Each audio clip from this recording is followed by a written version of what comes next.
কথাটি বলছিলাম, তাই রসুলের বিচারে কোনো পক্ষপাতিত্ব ছিল না।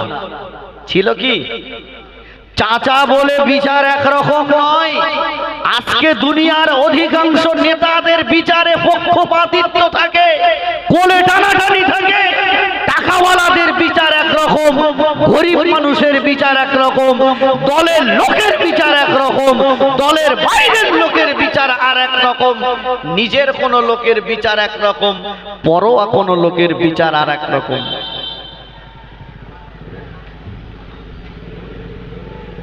কিন্তু রাসূলুল্লাহর বিচারে কোনো পক্ষপাতিত্ব, কোলে টানাটানি ছিল না।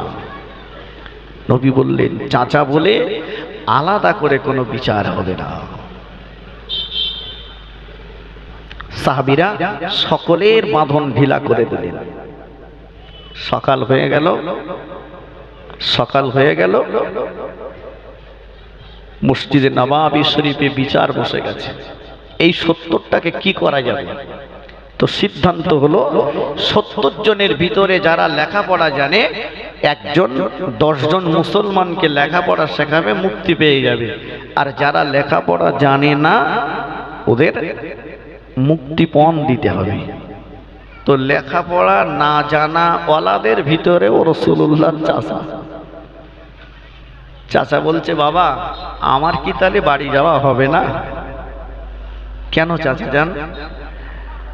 বাবা এই আমি তো লেখাপড়া জানি নে, আর মুক্তিপণ যেটা সিদ্ধান্ত হয়েছে, আমার কাছে কোনো টাকা পয়সা নেই।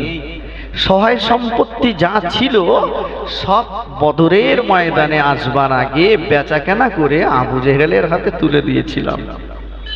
আচ্ছা, সহায় সম্পত্তি বেচাকেনা করে আবু জেহেলের হাতে তুলে দিয়েছিল কেন? নবীকে সুখী রাখার জন্য? একটু কথা বলেন না, রাসূলুল্লাহকে ক্ষতি করার জন্য, মারার জন্য।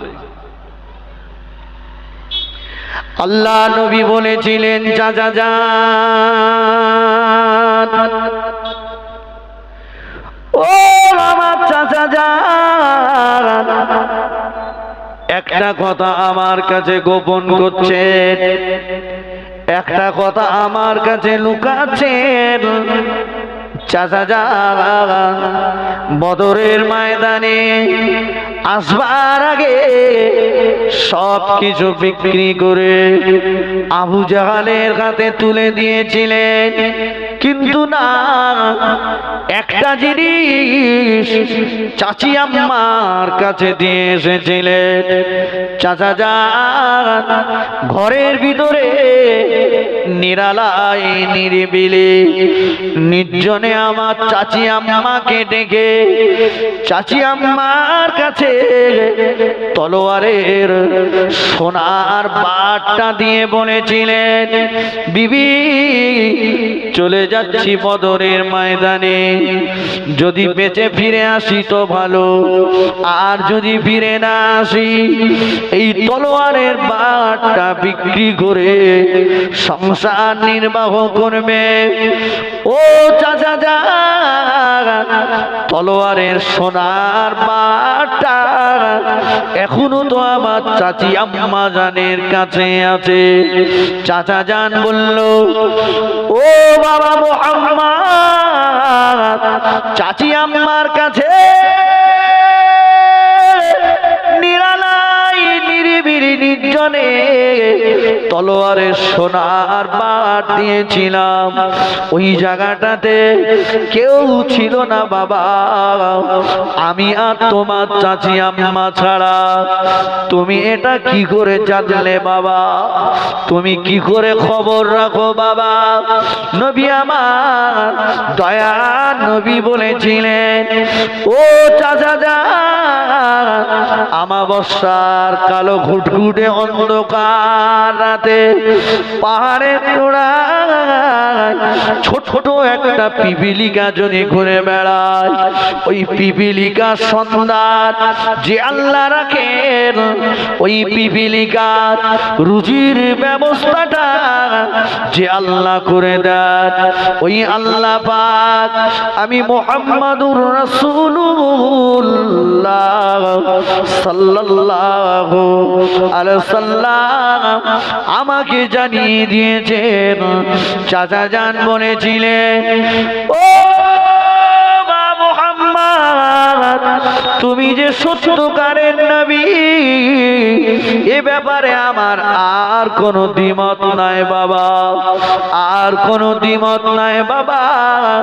এই মুহূর্তে আমার হাতটাকে ধরে ইমানের কলেমা পড়িয়ে তুমি আমাকে মুসলমান করে দাও। আর একটু জোরে বলুন সুবহানাল্লাহ।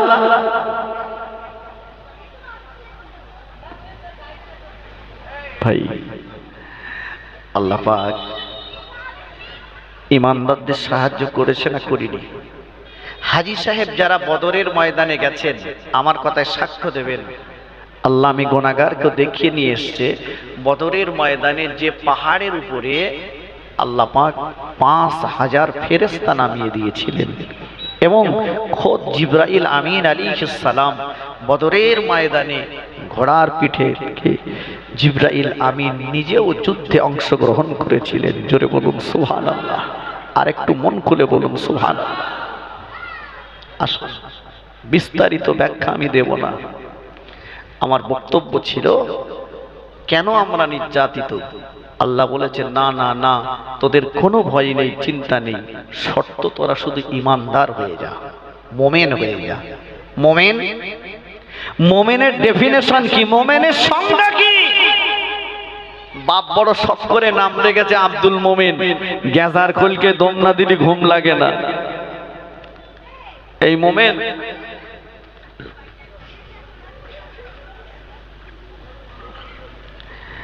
আল্লাহ নবী বললেন, লা ইউমিনু আহাদুকুম হাত্তা আকুনা আহাব্বা ইলাইহি মিন ওয়ালিদিহি ওয়া ওয়ালাদিহি ওয়ান নাসি আজমাইন।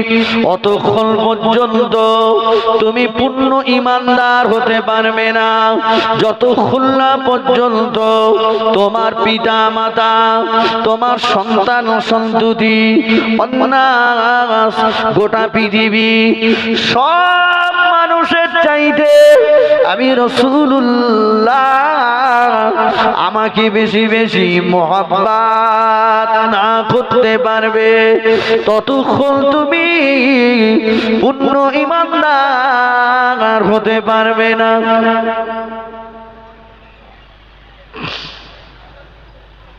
ভাই, এখন যদি আমি বলি এখানে যারা বসে আছি ভাই, আমরা পৃথিবীর সবকিছুর চাইতে নবীকে ভালোবাসি, সব চার হাত পা তুলে দিয়ে বলবো ভালোবাসি। বাসি মানে নবীর নামে কথা বলি, নাক ফেটকে দেবো একদম। সকালবেলা হাতে একটা 1000 দানার তসবিহ নিলাম, সকাল থেকে সন্ধ্যা পর্যন্ত বলছি নবীকে ভালোবাসি, নবীকে ভালোবাসি, নবীকে ভালোবাসি, নবীকে ভালোবাসি, নবীকে ভালোবাসি। তসবিহটা কয়েক ঘুরে গেল, ভালোবাসা হলো? ভালোবেসেছে কারা সেটাও মহান আল্লাহ বললেন, মা আতাকুমুর রাসূল ফাখুযুহু ওয়া মা নাহাকুম আনহু ফান্তাহু। নবী যেটা করতে বলেছে সেটা করো, অবাধ বাক্যে মেনে নাও, আর নবী যেটা ছাড়তে বলেছে সেটা ছেড়ে দাও।